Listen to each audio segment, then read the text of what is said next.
விழுப்புரத்தில் போலீஸ் என கூறி இளம்பெண்ணுக்கு பாலியல் தொல்லை கொடுத்த சம்பவம் அதிர்ச்சியை ஏற்படுத்தியுள்ளது. பெரம்பலூரைச் சேர்ந்த இளம்பெண் சென்னையில் உள்ள தனியார் நிறுவனத்தில் பணியாற்றி வருகிறார்.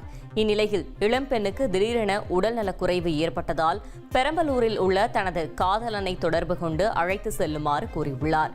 இதனையடுத்து இளம்பெண்ணை விழுப்புரம் பேருந்து நிலையம் வருமாறு காதலன் கூறியதைத் தொடர்ந்து அப்பெண் விழுப்புரம் புதிய பேருந்து நிலையத்திற்கு சென்றுள்ளார். அங்கு காத்திருந்த தனது காதலனுடன் இருசக்கர வாகனத்தில் இளம்பெண் சென்று கொண்டிருந்த போது அவர்களை பின்தொடர்ந்து வந்த முகமூடி அணிந்த இளைஞர் இருவரையும் வழிமறித்து தான் போலீஸ் என கூறி மிரட்டியுள்ளார். மேலும் காதலனை தாக்கி அனுப்பி வைத்துவிட்டு அந்த பெண்ணை தனது இருசக்கர வாகனத்தில் ஏற்றிக்கொண்ட மர்ம நபர் விழுப்புரம் ஜானகிபுரம் காவலர் குடியிருப்பு அருகே வைத்து பெண்ணுக்கு பாலியல் தொல்லை கொடுத்துள்ளார். உடனே அப்பெண் கத்தி கூச்சலிட்டதால் அந்த நபர் அங்கிருந்து மோட்டார் சைக்கிளில் தப்பி சென்று விட்டார்.